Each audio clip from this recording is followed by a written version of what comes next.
लो, छतरी टांग के ले जाओ तो बारिश नहीं होती। महाराज जी, महाराज जी, पूजा की थाली लाइए। दादी, ये पूजा की थाली। महाराज जी का है? वो कुछ काम कर रहे थे। ला। एक बात ही और। अच्छा, मैं लेके आती।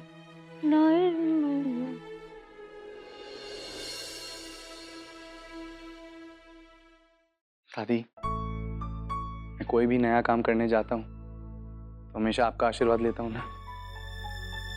आज भी आपके आशीर्वाद की जरूरत है मुझे। प्रसाद नहीं देंगी अपने लल्ला को? कुछ नया काम करने वाला है, नया मुकदमा। चल,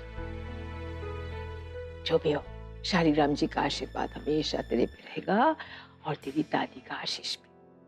भगवान तुझे बहुत कामयाबी दे। ये ले, कुछ ले बेटा। क्या हुआ? दादी, अगर मैं किसी गलत रास्ते पर चलूं तभी क्या शालिग्राम जी मेरे साथ रहेंगे?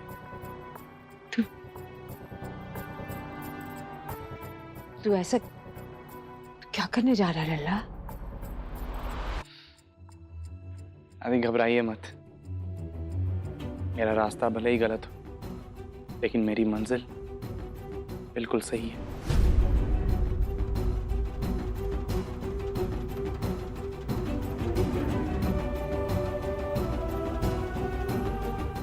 सुना तूने क्या कह गया? ये भीषण तूफान दबा के रखा है अपने सीने में लल्ला ने।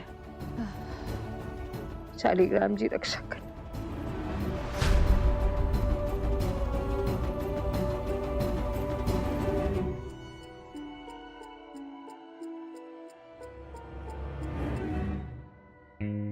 पैक कर लिया ना ठीक से? हाँ बस करिए।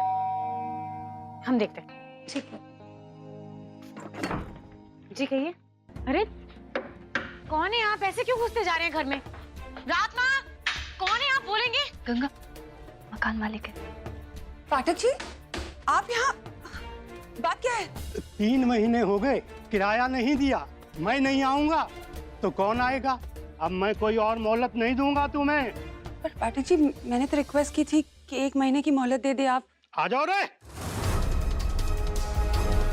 सामान उठाओ। अरे ये आप, पाठक जी प्लीज इन्हें रोकिए। ऐसे कैसे कर सकते हैं? पाठक जी ये गलत है। मैं अपनी बच्चियों को लेकर कहाँ जाऊंगी? आप प्लीज इन्हें रोक दीजिए। सुनिए, आप अपने आदमी को बोलिए कि ऐसा नहीं करे, नहीं तो अभी हम पुलिस को फोन करेंगे। आप समझ रहे हैं?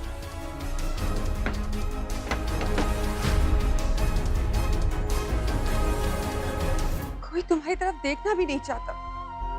सारे रिश्तेदार, सारे जान पहचान वालों को फोन किया लेकिन कुछ बात नहीं बनी। सब यही कहते हैं देखेंगे, कोशिश करेंगे, फोन करेंगे, लेकिन कोई कुछ नहीं करता। या अल्लाह, अब क्या होगा? फिक्र मत करो रात माँ, इस मुश्किल से निकलने का कोई ना कोई रास्ता जरूर मिल जाएगा हमें। और आप तो पिछले 15 सालों से इस घर में रह रही हो ना, तो मकान मालिक आपको बेघर कर ही नहीं सकता है। तुम सही कह रही हो गंगा, ये हमारा घर है, कोई हमें इस घर से कैसे निकाल सकता है? पिछले 15 सालों से राहत माँ इस घर में रह रही है। हम इस घर से कहीं नहीं जाएंगे। आगे बढ़ने की हिम्मत मत करना और हमारे सामान को भी नहीं छुओगे तुम लोग। जाके बोल दो अपने पाठक से, ये घर उसका है लेकिन ये फुटपाथ उसका नहीं है, समझे? जाओ तुम लोग यहाँ से। क्या कर लेगी तू? हम लोगों को रोकेगी? हाँ रोकेंगे हम, देखते हैं तुम लोग क्या कर लेते हो। अच्छा, तुम लोग ऐसे नहीं मानोगे, अभी बताता हूँ। छोड़ छोड़, मैं कहता हूँ छोड़ो। हाथ छोड़ो, हाथ छोड़, हाथ छोड़।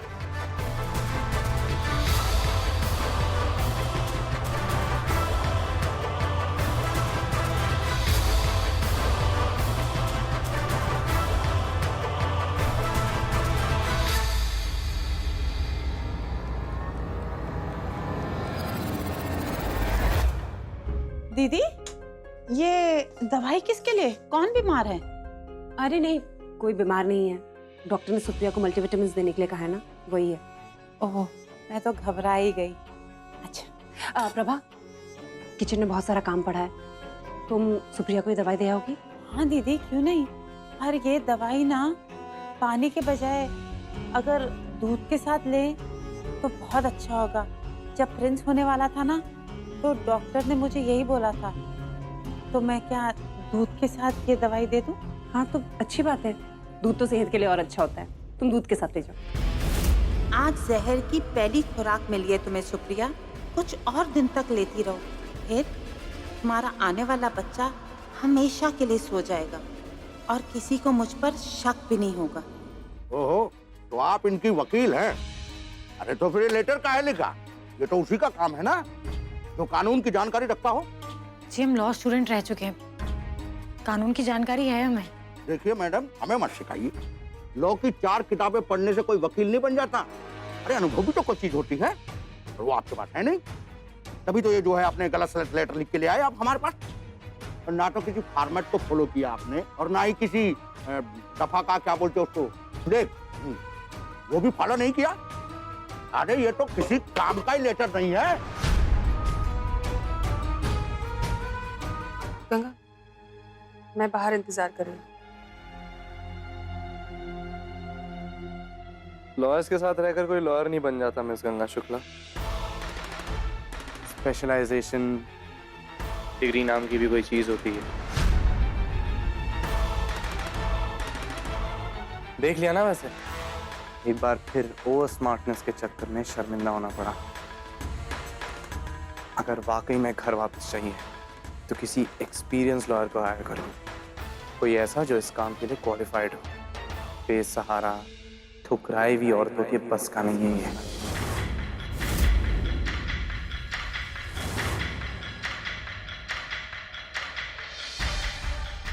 और मैंने कहा था ना कि अगर उस नोटिस को नकली साबित करना है तो जाके कर पाई? नहीं कर पाई ना, इसीलिए कह रहा हूं उस घर को भूल जाए। मिस्टर पाठक, अपनी किराएदार राहत जी को घर से नहीं निकाल सकते।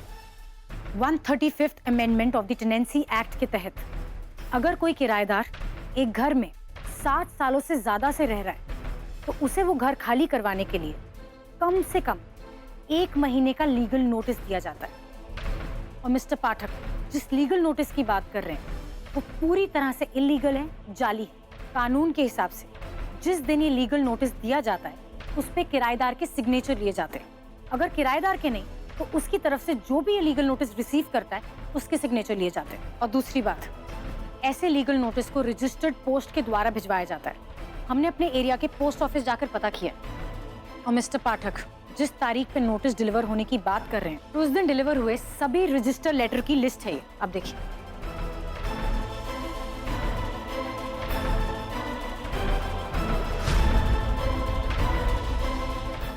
आप देख सकते हैं राहत जी के नाम पर उस एड्रेस पर उस दिन कोई भी रजिस्टर्ड लेटर नहीं आया। ये सारी डिटेल्स राहत जी को उस घर की चाबी दिलवाने के लिए काफी है। Am I right, sir?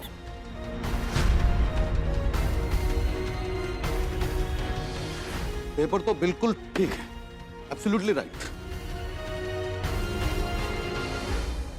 Pathak ji, राहत जी को घर की चाबी दे दीजिए।